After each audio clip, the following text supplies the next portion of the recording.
નમસ્કાર વિદ્યાર્થી મિત્રો, અર્થ સ્કૂલમાં આપનું હાર્દિક સ્વાગત છે. આજે આપણે હિન્દી વિષયના છઠ્ઠો પાઠ, જેનું નામ છે ભરત, એ પાઠ શીખીશું. બરાબર ને? તો ભરત કોણ હતો, એ કોનો પુત્ર હતો, એના લેખક કોણ હતા, વગેરે વિશે આપણે વિગતવાર સમજીએ. તો વિદ્યાર્થી મિત્રો, આ જે પાઠ છે ભરત, એ ભરત પાઠ એ મહાકવિ કાલિદાસે લખેલું, જે સંસ્કૃત ભાષાના મહાન કવિ હતા, જેમને મહાકવિનું બિરુદ આપવામાં આવ્યું છે, એવા મહાકવિ કાલિદાસનું જે મૂળ નાટક છે અભિજ્ઞાન શાકુંતલ, એ અભિજ્ઞાન શાકુંતલમમાંથી આ પાઠનો એક ભાગ લેવામાં આવ્યો છે અને એના લેખક છે રાજા લક્ષ્મણ સિંહ. બરાબર?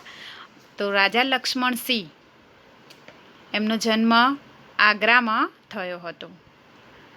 ક્યારે? 1926માં. તો 1926માં આગ્રામાં રાજા લક્ષ્મણ સિંહ, જે આપણા પાઠના લેખક છે, એમનો જન્મ થયો હતો. પોતે રાજા હતા. બરાબર? તો રાજા લક્ષ્મણ સિંહનો જન્મ થયો હતો. તો આ રાજા લક્ષ્મણ સિંહે આ જે પાઠ છે આપણો, એનો અભિજ્ઞાન શાકુંતલમાંથી અંશ લઈને આપણને અહીંયા પાઠ સ્વરૂપે રજૂ કર્યો છે. આ એક નાટક છે અને અભિજ્ઞાન શાકુંતલ એ શું છે? નાટક છે. તો નાટકનો એક અંશ છે, એટલે કે ભાગ છે. તો જે રાજા લક્ષ્મણસિંહ છે, એમણે હિન્દી, સંસ્કૃત, અંગ્રેજી, ફારસી, બંગલા, અરબી વગેરે ભાષા, એ વિવિધ ભાષાઓને જાણતા હતા. તો આટલી બધી ભાષાઓ એમણે જાણી અને એમણે વિવિધ પુસ્તકો લખ્યા. એ પુસ્તકોમાં પણ એમણે અંગ્રેજી અને હિન્દી બંનેનો અનુવાદ કરેલો છે. તો મહાકવિ જે કાલિદાસ છે આપણા સંસ્કૃત સાહિત્યના, એમણે અભિજ્ઞાન શાકુંતલ, મેઘદૂત અને રઘુવંશ જેવા મહાકાવ્યો લખ્યા. એ મહાકાવ્યોનો રાજા લક્ષ્મણસિંહે હિન્દીમાં અનુવાદ કર્યો. મૂળ એ સંસ્કૃતમાં લખેલા હતા, તેમણે હિન્દીમાં અનુવાદ કર્યો. એ અનુવાદ કરવા બદલ એમને પુરસ્કાર પણ આપવામાં આવ્યો છે. બરાબર? તો આપણો જે અહીંયા પાઠ છે એ ભરત કોણ છે? શકુંતલાનો પુત્ર છે. શકુંતલા એ કણ્વ મુનિના આશ્રમમાં રહેતી હતી. શકુંતલા એ સ્વર્ગની અપ્સરા મેનકાની પુત્રી હતી. બરાબર? શકુંતલાનો પુત્ર કોણ હતો? ભરત. પણ શકુંતલા પોતે કોની પુત્રી હતી? મેનકાની, જે સ્વર્ગની અપ્સરા હતી. તો મેનકા વિશેની હું માહિતી તમને જ્યારે તમે સ્કૂલે આવશો ત્યારે તમને વિગતવાર સમજાવીશ, બધી ડિટેલમાં. બરાબર? તો અત્યારે તમે આ પાઠમાં જે પાત્રો છે એના વિશે ખાલી સમજી લો. પછી હું તમને આખી સ્ટોરી, જ્યારે સ્કૂલ ખુલશે ત્યારે હું રૂબરૂ તમને વાર્તા સંભળાવીશ. તો શકુંતલાનો પુત્ર ભરત એક સિંહના બચ્ચા સાથે રમી રહ્યો હોય છે. આ પાઠમાં એવી વાર્તા છે કે સિંહના બચ્ચાની જોડે ભરત રમી રહ્યો હોય છે. તો આ ભરત છે, એનું સાચું નામ શું હોય છે? સર્વદમન. સર્વદમન એટલે શું અર્થ થાય? બધાનો દમન કરનારો, બધાનો વિનાશ કરનારો, એમ. તો આ સર્વદમન એને નામ આપેલું હતું. સર્વદમન ઋષિએ એનું નામ પાડ્યું હતું સર્વદમન. પણ એનું રાજા દુષ્યંત જ્યારે એને ખબર પડી કે આ મારો પુત્ર છે, ત્યારે એમણે એનું નામ પાડ્યું ભરત. તો આ ભરત એ સિંહના બચ્ચા સાથે રમી રહ્યો હોય છે ત્યારે આશ્રમની જે 2 તપસ્વિનીઓ હોય છે, એ આ બાળકને રોકવાનો પ્રયત્ન કરે છે, પણ બાળક માનતો નથી.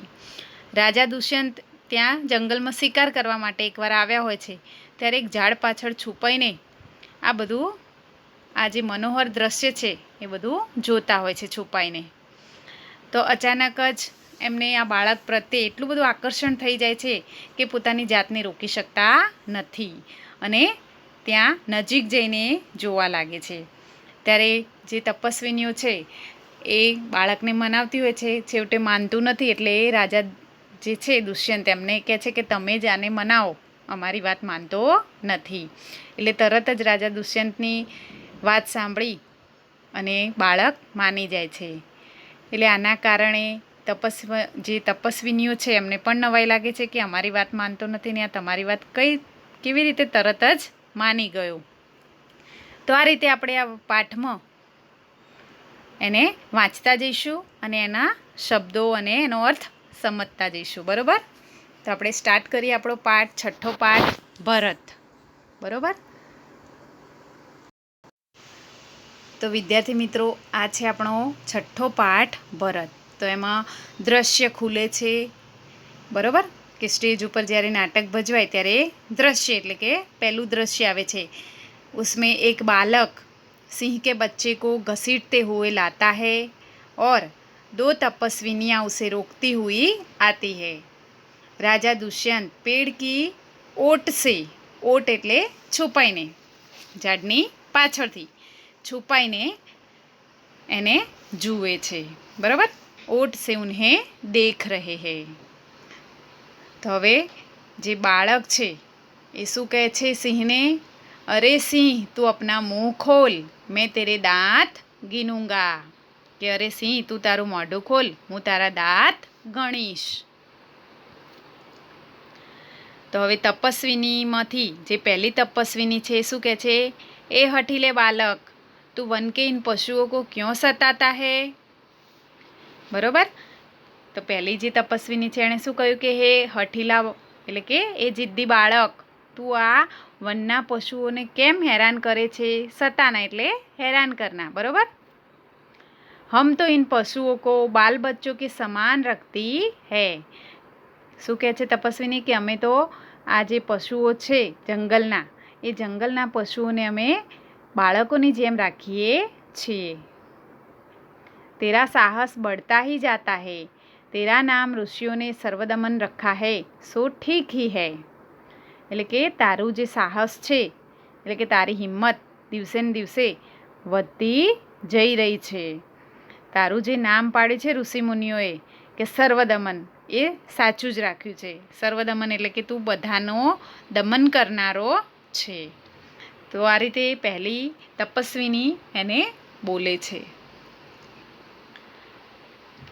હવે દુષ્યંત ઝાડની પાછળ ઊભા છે અને મનમાં ને મનમાં જે બે તપસ્વીનીઓ છે એમની વાતો સાંભળીને પોતાની જાત સાથે વાતો કરે છે. આહા, ક્યા કારણ હૈ કે મેરા સ્નેહ ઇસ બાલક કી ઓર ઉમડ સા આતા હૈ. તો મનમાં ને મનમાં વિચાર કરે છે અને બોલે છે કે ઓહો, એવું તે શું કારણ છે કે આ બાળક માટેનો જે સ્નેહ છે, સ્નેહ એટલે પ્રેમ, કે આ બાળક માટેનો જે પ્રેમ છે એ મને મારી અંદર ઉમડી રહ્યો છે એટલે કે વધી રહ્યો છે. ઉમડના એટલે બઢના, કે બાલક કી ઓર બઢ રહા હૈ મેરા પ્રેમ. હવે બીજી તપસ્વીની બાળકને કહી રહી છે, જો તું इस बच्चे को छोड़ न देगा तो सिंहनी तुझ पर दौड़ेगी. એટલે કે જો તું આ બચ્ચાને છોડીશ નહીં તો એની મમ્મી એટલે કે સિંહણ એ તારા ઉપર હુમલો કરશે, દોડીને આવશે. તો જે બાળક છે શું કરે છે? મુસ્કુરા કર હસે છે અને શું કહે છે? ઠીક હૈ, સિંહની કા મુझे ऐसा ही डर है. મુંહ ચીઢાતા હૈ એટલે કે ઠીક છે, મને સિંહણ છે એનો પણ મને કોઈ ડર નથી, એમ કરીને આમ મોં ચીડાઈ દે છે. તો આ બાજુ દુષ્યંત રાજા મનમાં ને મનમાં વિચાર કરે છે. આશ્ચર્ય સાથે એમને નવાઈ લાગે છે. यह बालक अवश्य किसी तेजस्वी वीर का पुत्र है. इसका मुख અગ્નિ કે સમાન દમક રહા હૈ. તો મનમાં ને મનમાં વિચારે છે કે આટલું સાહસી બાળક, નક્કી આ કોઈ તેજસ્વી એટલે પરાક્રમી, કે આ નક્કી કોઈ પરાક્રમી વીરનો પુત્ર હોવો જોઈએ. इसका मुख अग्नि के समान दमक रहा है. એટલે કે આનું જે મોઢું છે, દમકના એટલે કે ચમકના, આનું જે મોઢું છે એ અગ્નિની સમાન ચમકી રહ્યું છે. હવે તપસ્વીની છે એ પહેલી તપસ્વીની કહે છે, હે પ્યારે બાલક, सिंह के बच्चे को छोड़ दो, मैं तुझे खिलौना दूंगी। કે હે પ્યારા બાળક, તું આ સિંહના બચ્ચાને છોડી દે, હું તને રમકડા આપીશ. તો બાળક શું કહે છે? હાથ પસાર કર. એટલે હાથ પસારના એટલે હાથ લાંબો કરવો. હાથ લાંબો કરીને શું કહે છે? પહેલે ખિલોના દે દો, લાવો. કહા હે? કે લાવો પહેલાં રમકડા આપો, ક્યાં છે?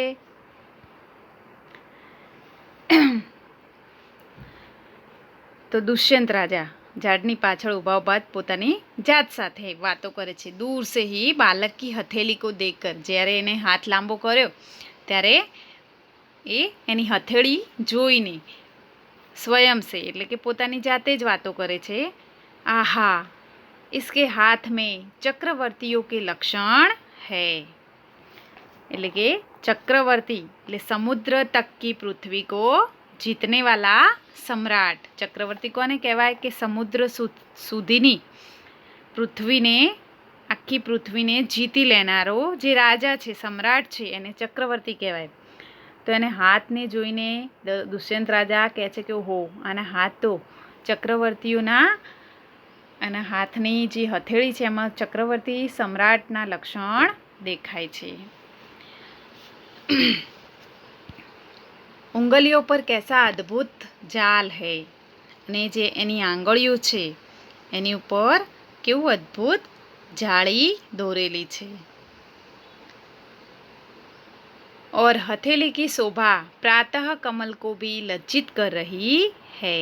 અને એના હથેળીની જે શોભા છે એ પ્રાતઃ કમલ એટલે કે સવારનું ખીલેલું જે કમળ હોય એ કમળને પણ શરમાવી દે તેવી છે.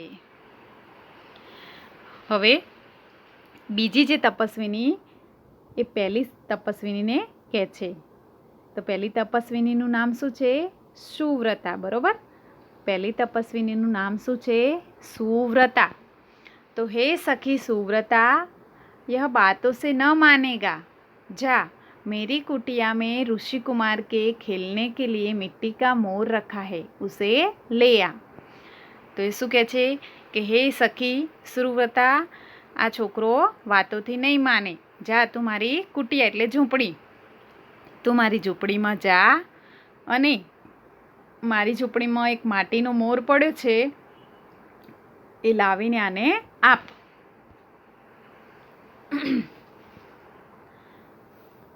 તો બાળક શું કહે છે કે તબ તક મેં ઇસી સિંહ કે બચ્ચે કે સાથ ખેલુંગા. કે તમે જ્યાં સુધી રમકડું નહીં લાવો ત્યાં સુધી હું આ સિંહના બચ્ચા સાથે જ રમીશ. અને એમ કરીને એ તપસ્વીનીની સામે જોવે છે અને હસે છે. હવે दुष्यंत राजा मनोमन, इस सुंदर बालक से खेलने को मेरा मन कैसा ललचाता है, आह भरकर धन्य है वे मनुष्य. તો એ મનોમન પોતાની જાત સાથે જ વાત કરે છે, ઝાડની પાછળ છુપાઈને જ, કે આ સુંદર બાળકની સાથે રમવા માટે મારું મન લલચાઈ રહ્યું છે. એટલે કે ધન્ય છે આ મનુષ્ય.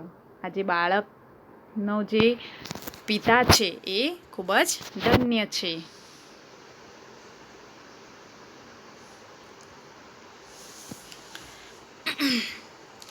जो अपने पुत्रों को गोद में लेकर उनके अंग की धूली से अपनी गोद मैली करते हैं. એટલે કે મનુષ્યો ધન્ય છે કે જે પોતાના પુત્રોની ધૂલી એટલે મિટ્ટી અને ઉજ્જવલ કરના એટલે કે ચમકાતે હે. બરાબર, તો गोद उज्जवल नहीं, अपनी गोद मैली करते हैं. तो अपनी धूली से गोद मैली करते हैं. तो धन्य है वे मनुष्य. એટલે કે તે મનુષ્યો ધન્ય છે જે પોતાના પુત્રોની જે પગની, એમના શરીરની ધૂળ છે પોતાના ખોળામાં બેસાડે ત્યારે એ શું થાય છે, બધી ધૂળ પોતાના ખોળામાં ચોંટે છે. બરાબર, તો એ મનુષ્યો ધન્ય છે. और पुत्रों के मुख अकारण हंसी से खुलकर उज्ज्वल दांतों की शोभा दिखाते हैं और तुतले वचन बोलते हैं. અને પુત્રોના જે મુખ, એમના મોઢા ઉપરની જે અકારણ હસી હોય છે એ ઉજ્જવલ દાંતો કી શોભા, અને એમના જે ઉજળા દાંત છે, ચમકતા સ્વચ્છ દાંત છે, એ દાંત દેખાય છે. જ્યારે હસે છે ત્યારે એમના દાંતની શોભા વધી જાય છે. અને એમના તોતડા, જ્યારે બાળક બોલે ત્યારે કેવું બોલે છે? એકદમ કાલી ગયેલી ભાષામાં. તો એમના તોતડા વચન સાંભળા છે.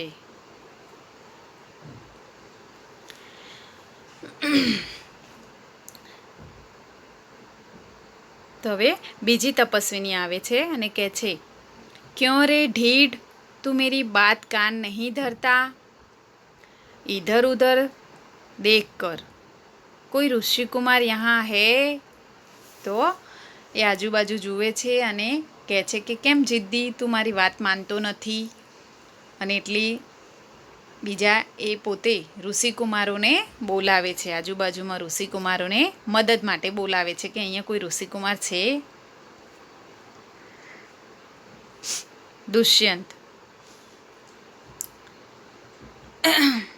दुष्यंत को देखकर, हे महात्मा तुम ही आओ और कृपा करके इस बालक के हाथ से सिंह के बच्चे को छुड़ाओ.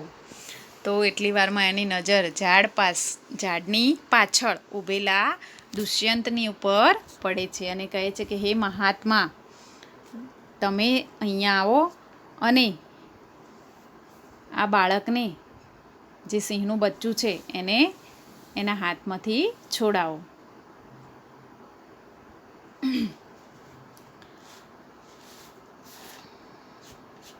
હવે દુષ્યંત રાજા આવે છે, શું કહે છે? અચ્છા એમ કરીને બાળક પાસે આવે છે અને હસે છે. પછી એ બાળકને સમજાવે છે કે હે ऋषिकुमार, तुमने तपोवन के विरुद्ध यह आचरण क्यों सीखा है जिससे तुम्हारे कुल की लाज जाती है? यह तो कोई अच्छी बात नहीं है. તો એ શું સમજાવે છે કે હે ઋષિકુમાર, તું આ તપોવન એટલે કે જે આ વન છે, ઋષિવન, એ વનના વિરુદ્ધનું કાર્ય કેમ કરે છે? આચરણ એટલે વ્યવહાર, કે તું આવો વ્યવહાર ક્યાંથી શીખ્યો જેનાથી તારા કુળની લાજ જઈ રહી છે? ઋષિકુમારો આવું કામ કરે નહીં, એ તો વન્ય પ્રાણીઓની રક્ષા કરે, એમને હેરાન કરે નહીં. એટલે કે આ તો કોઈ સારી વાત કહેવાય નહીં.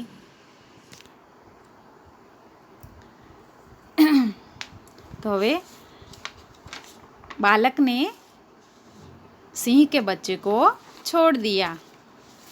દુષ્યંત રાજાની વાત સાંભળીને એણે તરત જ સિંહના બચ્ચાને છોડી દીધું. તો જે બીજી તપસ્વીની હતી એ તરત બોલી કે હે બળભાગી, યહ ઋષિકુમાર નહીં હૈ. બળભાગી એટલે કે શું થશે? બડે ભાગ્ય વાલા. કે હે બડે ભાગ્ય વાલે એટલે કે હે મોટા ભાગ્યવાળા અથવા તો હે ભાગ્યશાળી, આ કોઈ ઋષિકુમાર નથી. બરાબર? એણે દુષ્યંતને સમજાવ્યું કે આ ઋષિકુમાર નથી. તો દુષ્યંત રાજા હવે બોલે છે.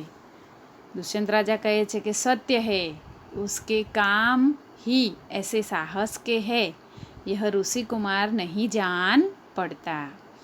તો એમણે કહ્યું કે સાચી વાત છે, એના કામ જ એવા છે સાહસ ભરેલા કે આ ઋષિકુમાર નથી માલુમ પડતો.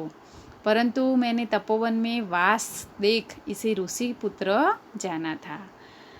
પણ મને એવું લાગ્યું કે આ ઋષિવનમાં એટલે કે તપોવનમાં રહે છે, તો વાસ કરે છે એટલે કે રહે છે, એના કારણે મેં એને ऋषिपुत्र मानी લીધો.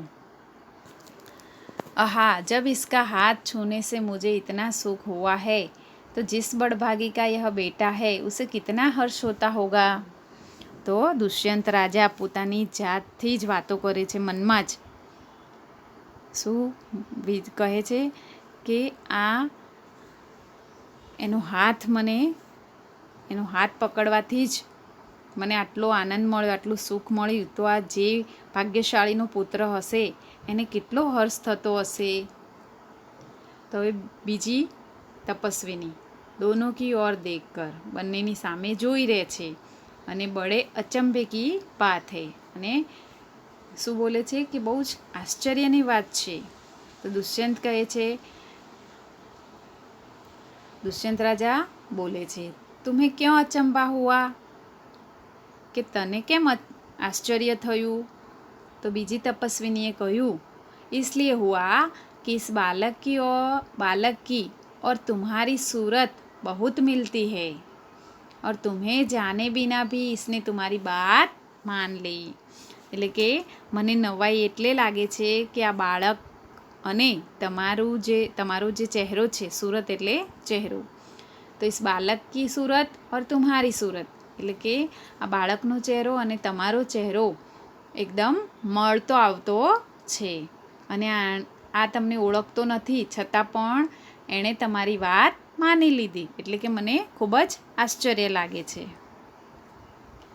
તો હવે દુષ્યંત રાજા બોલે છે, હે તપસ્વીની, જો યહ ઋષિકુમાર નહીં હૈ તો કિસ વંશ કા હૈ, કે જો આ ઋષિકુમાર નથી, એ પહેલાં પોતાના ખોળામાં બાળકને બેસાડે છે, બચ્ચે કો ગોદ મેં ઉઠાકર, એને ખોળામાં બેસાડે છે અને પૂછે છે કે જો આ બાળક ઋષિકુમાર નથી તો એ કયા વંશનો છે? તો દૂસરી તપસ્વીનીને જવાબ દિયા, યહ પુરુવંશી હૈ, એટલે કે આ પુરુવંશનો રાજા છે. તો હવે દુષ્યંત રાજા કહે છે, इसलिए इसकी सूरत मुझसे मिलती है. पुरुवंशियों में यह रीति तो निश्चित है कि युवा अवस्था में वे महलों में रहकर पृथ्वी की रक्षा और पालन करते हैं.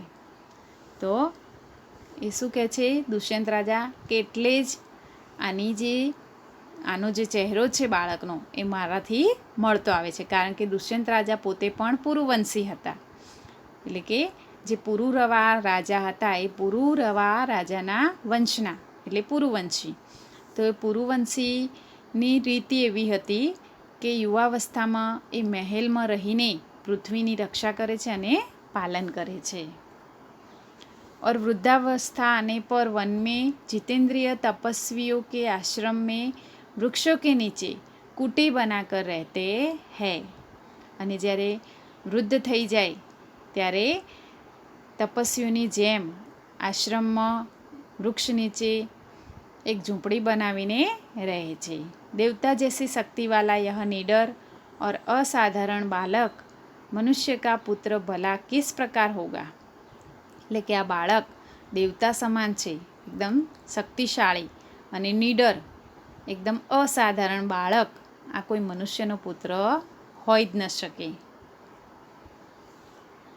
તો હવે તપસ્વીની બોલે છે કે હે પરદેશી, तेरा यह संदेह तब मिट जाएगा जब तू जान लेगा कि इस बालक की माँ मेनका नामक एक अप्सरा की बेटी है. उसी के प्रताप से इसका जन्म देव पितर के इस तपोवन में हुआ है. એટલે કે હે પરદેશી, તમારો સંદેહ એટલે કે તમારો જે શક છે, પરદેશ એટલે કે દૂસરે દેશ કા, એટલે કે તમારો જે સંદેશ છે, સંદેહ એટલે કે શક, એ દૂર થઈ જશે કે જ્યારે તમને ખબર પડશે કે આ છોકરાની માં મેનકા નામની એક સ્વર્ગની અપ્સરાની પુત્રી છે અને એના દ્વારા જ, એના પ્રતાપથી જ આનો જન્મ થયો છે. તો દુષ્યંત રાજા મનમાં ને મનમાં બોલે છે, यह तो बड़े आनंद की बात सुनाई, इससे कुछ और आशा बढ़ी. તો કે હવે તો મને થોડીક, એ પોતાની શકુંતલાને શોધી રહ્યા હતા, તો એ શકુંતલાને શોધી રહ્યા હતા એટલે એમને નવી આશા મળી. इसकी माता किस राजश्री की पत्नी है, એટલે કે આની માતા કયા રાજઋષિની પત્ની છે. તો બીજી તપસ્વીનીએ કહ્યું, जिस राजा ने अपनी विवाहिता स्त्री को बिना अपराध छोड़ दिया है उसका नाम मैं न लूँगी. તો બીજી તપસ્વીની એ શું કહે છે કે જે રાજાએ આની વિવાહિતા સ્ત્રીને, એટલે કે પરણિતા સ્ત્રીને કોઈ પણ અપરાધ વગર છોડી દીધી છે, એવા રાજાને હું નામ લેવા માંગતી નથી. તો દુષ્યંત રાજાને શ્રાપના કારણે પોતાની યાદશક્તિ ભૂલી જાય છે અને શકુંતલાનો ત્યાગ કરે છે. એટલે શકુંતલા જ્યારે ગર્ભવતી હોય છે ત્યારે કણ્વ મુનિના આશ્રમમાં આવીને રહેતી હોય છે. એટલે ત્યાં કણ્વ મુનિના આશ્રમમાં જ આ ભરતનો એટલે કે સર્વદમનનો જન્મ થાય છે. તો હવે ધીરે ધીરે દુષ્યંત રાજાને યાદ આવવા લાગે છે. એટલે યાદ આવતાની સાથે શકુંતલાની શોધમાં નીકળી પડે છે. એટલે આ જે તપસ્વીની છે એને એમ લાગે છે કે રાજાએ અપરાધ વગર જ આ બાળકની માતાને છોડી દીધી છે. એટલે કે હું એવા રાજાનું નામ લેવા માંગતી નથી. राजा दुष्यंत शू कहे छे, यह कथा तो मुझ पर लगती है, भला अब इस बालक की माँ का नाम पूछो. कि आ कथा तो मारा जेवी ज लागे छे, એટલે કે આ બધું મારા ઉપર જ લાગુ પડે છે. તો હું આ બાળકની માનું નામ પૂછી લઉં. તો હવે બે તપસ્વીનીઓ દુષ્યંતને પહેલી તપસ્વીની આવી અને કહે છે કે હે સર્વદમન, યહ શંકુત લાવણ્ય દેખ. તો એ માટીનો મોર લઈને આવે છે પહેલી તપસ્વીની અને સર્વદમનને કહે છે કે હે સર્વદમન, યહ શંકુત લાવણ્ય દેખ. એટલે કે આ જે માટીનો મોર છે, પક્ષી કા સૌંદર્ય. શંકુત એટલે પક્ષી, મોર એટલે કે આ તું મોરનું સૌંદર્ય જો. તો બાળક શું કહે છે, કहाँ है શકુંતલા મેરી માતા. તો બાળક જ પોતે પોતાની માતાનું નામ બોલી જાય છે કે ક્યાં છે મારી માતા શકુંતલા. તો તપસ્વીની કહે છે, यह तेरी माता नहीं, तुम इस नाम से धोखा खा गए सर्वदमन. मैंने तो कहा था मिट्टी के मोर को देख. એટલે કે આ તારી માતાનું નામ નથી, મેં તો આ માટીના મોર માટે કહ્યું હતું. શંકુત લાવણ્ય એટલે કે માટીના મોરનું સૌંદર્ય જો. તો બાળક શું સમજ્યો કે આ મારી માતાનું નામ લે છે શકુંતલા. इसकी माँ मेरी ही प्यारी शकुंतला है या इस नाम की कोई दूसरी स्त्री है. તો દુષ્યંત રાજા મનોમન વિચાર કરે છે કે આ છોકરાની માં, આ બાળકની માં એ મારી શકુંતલા જ છે કે આ નામવાળી કોઈ બીજી સ્ત્રી છે.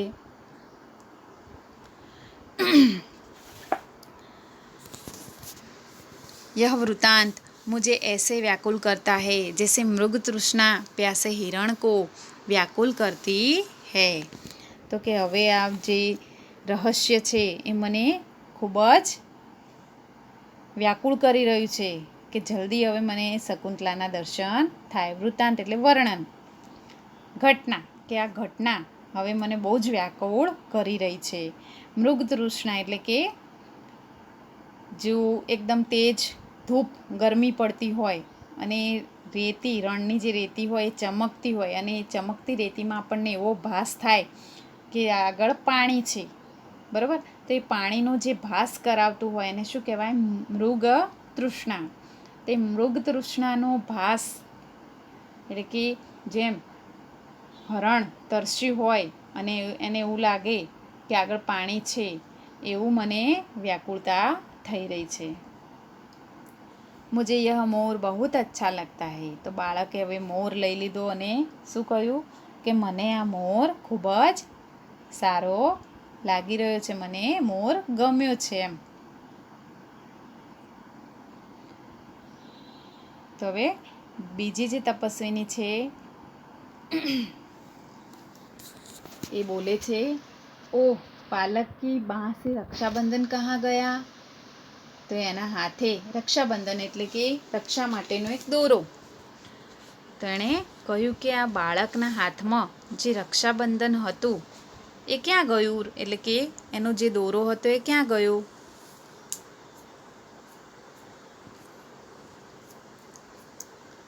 તો દુષ્યંત રાજા સમજાવે છે કે घबराओ मत, जब यह नाहर से खेल रहा था तब इसके हाथ से गिर गया था, सो वह पड़ा है, मैं उठाकर तुम्हें दिए देता हूँ. તો દુષ્યંત રાજા કહે છે કે ગભરાઓ મત એટલે કે તમે ગભરાશો નહીં. જ્યારે આ બાળક નાહર એટલે કે સિંહનું બચ્ચું સિંહના બચ્ચાને શું કહેવાય? નાહર. શાવક એટલે પણ બચ્ચું અને નાહર એટલે પણ બચ્ચું. સિંહ શાવક એટલે કે સિંહનું બચ્ચું અને નાહર એટલે પણ સિંહનું બચ્ચું. તો જ્યારે એ બચ્ચા સાથે રમી રહ્યો હતો ત્યારે કે એના હાથમાંથી છૂટીને પડી ગયું છે. તો કે આ રહ્યું ત્યાં જ પડ્યું છે કે ઊભા રહો, હું તમને હમણાં જ ઉપાડીને આપું છું. તો જે તપસ્વીની છે પહેલી એ શું કહે છે? અરે અરે મત ઉઠાઓ, ઇસે મત છૂના. એટલે કે અરે અરે ના પકડો, તમે આને અડશો નહીં. તો હવે બીજી તપસ્વીની, ઓહ ઇસને તો ઉઠા લિયા. એટલે કે અરે આમણે તો પકડી લીધું. તો હવે દુષ્યંત રાજા કહે છે, यह लो, परंतु यह कहो कि तुमने मुझे इसको उठाने से रोका क्यों था? તો દુષ્યંત રાજા એ પકડી લે છે અને ઉપાડીને આપી દે છે રક્ષાબંધન.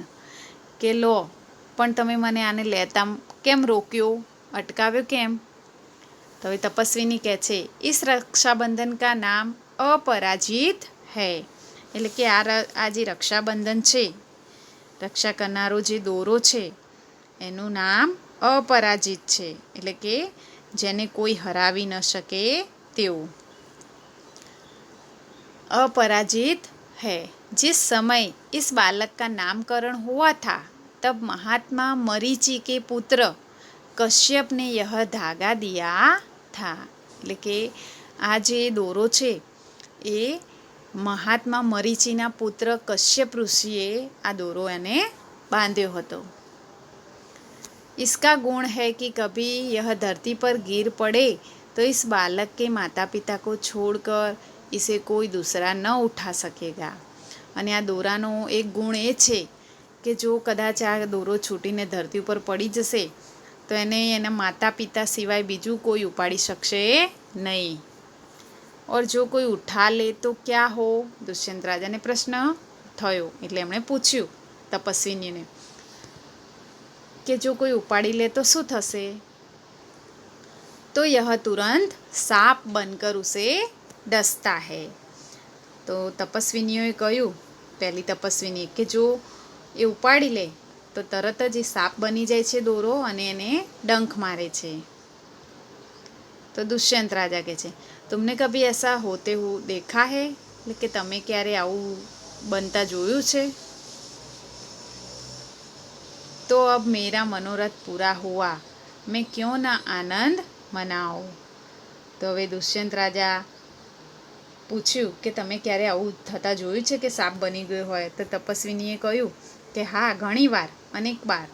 તો દુષ્યંત રાજા હવે પ્રસન્ન થઈ ગયા કારણ કે એમના હાથમાં લેતા એ સાપ બન્યો નહીં, કારણ કે એમને ખબર પડી ગઈ આ મારો જ પુત્ર છે, હું જ એનો પિતા છું, એટલે કે આ દોરો સાપ બન્યો નથી.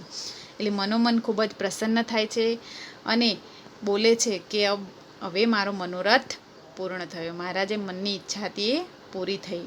તો કે હું શું કામ ના આનંદ મનાવું. અને એ બાળકને પોતાના ખોળામાં ઉપાડી લે છે અને પડદો પડી જાય છે. તો અહીંયા નાટક પૂર્ણ થાય છે. તો આ રીતે આ શકુંતલાનો જે અભિજ્ઞાન શાકુંતલમાંથી લીધેલો આ એક અંશ હતો અને આપણા એ પાઠનું નામ આપવામાં આવ્યું હતું ભરત. તો આ રીતે જે પાઠ તમે વિડીયોમાં સમજ્યા એને તમારે પાઠ્યપુસ્તકમાં ધ્યાનપૂર્વક વાંચવાનો છે અને સમજવાનો છે. તો આ પાઠને લગતા શબ્દાર્થ અને એના સ્વાધ્યાયના પ્રશ્નોના જવાબ PDF દ્વારા મોકલીશ. તો તમારે CW નોટમાં સુવાચ્ય અક્ષરે લખવા. Okay, by.